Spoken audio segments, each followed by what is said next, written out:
Welcome back to the deep dive. We're continuing our journey through the Lanterns of Becoming, this really interesting framework where each season needs a different kind of courage. That's right. Last time, we walked through spring with little b. The courage to begin. Exactly. That small, curious yes. Hmm. It was all about observation.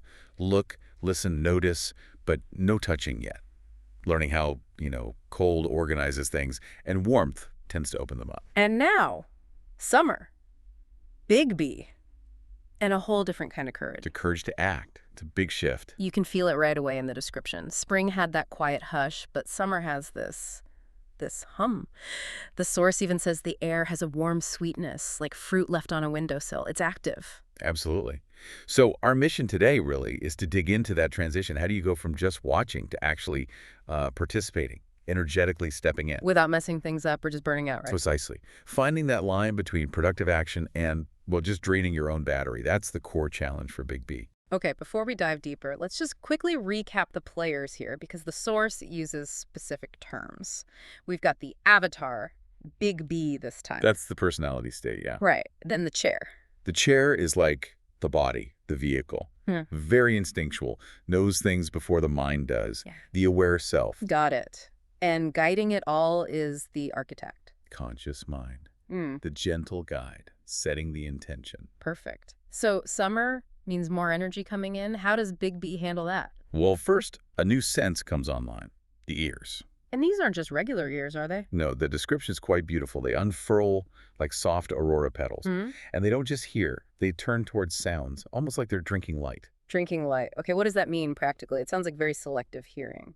I think it implies a kind of active, positive focus, not just passively receiving sound, but being drawn towards certain stimuli, maybe the ones that feel like potential, like positive vigilance, as you said. Right, and sounds aren't just data anymore. No, they carry feeling immediately. There's this great example, a skateboard rattling over cracks in the sidewalk. Normally, maybe annoying. Yeah, definitely. But because the architect, the conscious mind, is in this positive state described as having a grin, that sound comes through smoothed out. It feels golden. Wow, okay, so the internal state is already filtering the external world. But it's not just sounds. The chair itself communicates. Oh, absolutely. The chair, the body, the instinct has this whole body language. It's giving wisdom constantly, often before the conscious mind even clocks the issue. It's like pure system one thinking, instinctual boundary setting. Can you give an example of that? How does the chair talk? Okay, so the approach, steep curb cut. Before Big B or the architect even really processes it, the chair just stops. A sudden stillness. And that stillness means something. It breathes not that way. No conscious thought needed. It just refuses. Okay. And later, there's a sidewalk buckled up by tree roots. The chair veers away before they hit the bump. It's described as having this long sibling careful quality, protecting the ride. Long sibling, careful. I like that. It's protective. Exactly. And this leads to the first big lesson Summer teaches. Boundaries are kindness. Kindness? How so? Because choosing where not to go, where not to spend that energy, that's presented as a creative act itself. It's not about being limited. It's about directing the energy where it's actually useful, sustainable. Yes. Avoiding that bumpy sidewalk isn't failure. It's a smart omission. It keeps the energy reservoir full for when action is really needed. Okay, that makes sense. But then they get to the park, and this idea of careful omission gets tested. Immediately, the park is just buzzing. Kites, buskers playing music, kids doing cartwheels, bubbles floating around like visiting planets. So much energy. And this just lights up Big B's core instinct. Totally. That drive to act.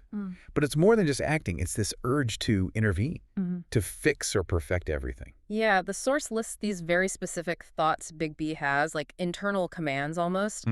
Help the cartwheel find its center. Catch the bubble just so. Tune the busker's fourth string. Show the kite the gentler wind. It's this intense desire to micromanage the whole scene. That sounds exhausting. It is. And that's the trap, this bright, energetic heat. The source points out something crucial. The chair's motors, the body's physical response. They sound the same, whether it's genuine, positive excitement, or just internal strain and stress. Oof. Yeah. That hits close to home. For humans, too, right?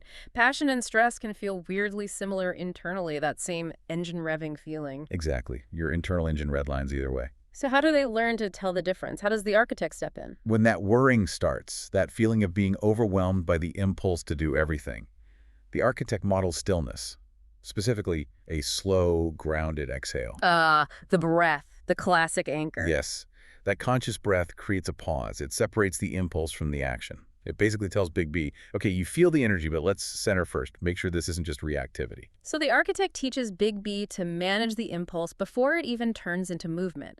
That's subtle. Very. And you see the growth from spring here.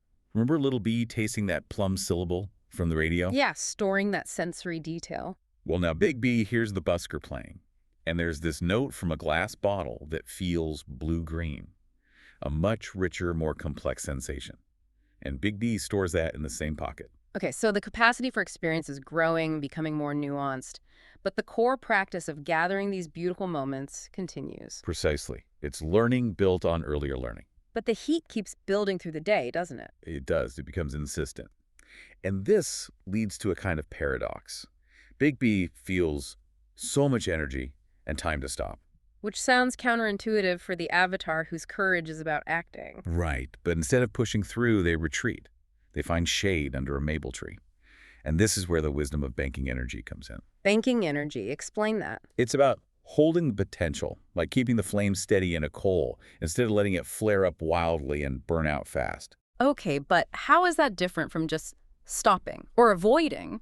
If Big B is meant to act, isn't banking energy just, procrastination? That's a fair challenge. Yeah. The key is the intentionality. Oh? It's not avoidance. It's holding the intention to act, but refusing to let the environment's chaos dictate when or how. Okay. Think of it like this. You don't run out from the shade just because something looks wrong.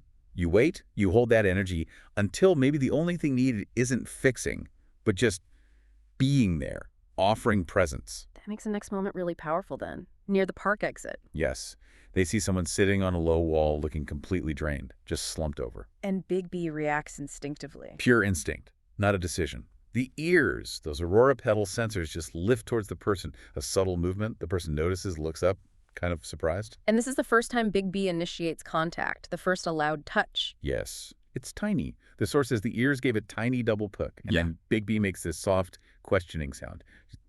Not even words. No words, just the shape of the question. Are you okay? But without demanding a whole conversation. And how does the person react? It's profound. Their face warms up, their posture changes. The source says it's as if remembering there was sky. Wow. Because that tiny, non-demanding sound, that it signaled pure curiosity, not an expectation to talk, not an attempt to fix or steer, just presence. And Big B has this realization. I acted. I reached. And the architect crystallizes this immediately, right? With the big takeaway lesson for summer. Right after. The architect provides the rule. Curiosity isn't a push, it's a door. A door. Okay. That's the absolute core of it. We're not trying to avoid connection, we're trying to avoid steering other people's experiences. Or feeling like we have to fix them. Exactly. That little was a kindness of presence. That was the allowed practice, the allowed touch. It opened a door for the other person, invited them, but didn't push them through. So the courage to act in summer isn't about forceful intervention. It's the courage to offer connection, to open a door without attachment to the outcome. You got it. Offering, not fixing. So by the end of summer, Big B's whole relationship with energy changes. That initial bright, almost frantic heat. It gets refined. It doesn't drain away. It actually deepens. It turns from just ripples on the surface into this grounded reservoir of potential action. And this is captured in that final summer constellation. Yeah, it's not just a list of things they saw. It's a pattern defined by rhythm, by conscious choice, weaving together movement and stillness. Let's hear it again. It's kite angles. Bottle blue-green, Vendor Galaxy's drum circle, detour, reservoir and shade, chair, chooses kind, heat hums, ears smile. You can feel the balance in that list. Action and observation, heat and coolness. Exactly, which leads straight to the final explicit wisdom from summer. Which is? Joy is a fire that lasts when you tend it. Doing is sweetest when it knows when not to. Tend the fire, don't just let it rage. Know when not to act. Right. So for you, listening to this, it's maybe a new way to think about high-energy moments or situations. Setting boundaries like the chair veering away from the bumps. Or choosing to pause and bank energy in the shade. These aren't weaknesses or limitations. The source frames them as choreography, the necessary steps to turn that impulsive flare into a steady, meaningful coal that lasts. Choreography. I like that. Okay, so that's the heat and action of summer. Where do we go next? We move into autumn, and a different avatar, little s. The focus shifts again From the courage to act to what? to the courage to understand. Yeah. It's more intellectual, more structural. And little s gets a new tool for this. Yes. As the world starts revealing its structure more clearly, leaves falling, branches becoming visible, little s gets digital eyes. Digital eyes, what do they do? They offer a layered way of seeing. The key thing is this seeing doesn't flatten the world. It lets things overlap. It's about seeing complexity, multiple truths at once. So less about doing, more about analyzing, seeing the underlying patterns. Exactly. Little s starts noticing repetition everywhere, branching upon branching in the trees, and then seeing how the cracks in the sidewalk mirrored it. It's all about learning the pattern that makes up a plan. A plan. Understanding the structure needed to be ready for what's coming, preparing for change. It really drives home that idea that we cycle through these different modes, doesn't it? Observation, then action, then understanding. It's the core of the whole framework. And maybe the most important takeaway is that we contain all of them. As the source reminds us, we are not one season. We are the turning of them. We are the turning of them. That's a powerful thought to end on. So maybe think about the tools Big B just gathered in summer. Those listening ears, the grounding breath, knowing curiosity is a door, not a push. As you go about your day, perhaps ask yourself, which season of courage feels most active in you right now, and how are its tools helping you navigate what's next?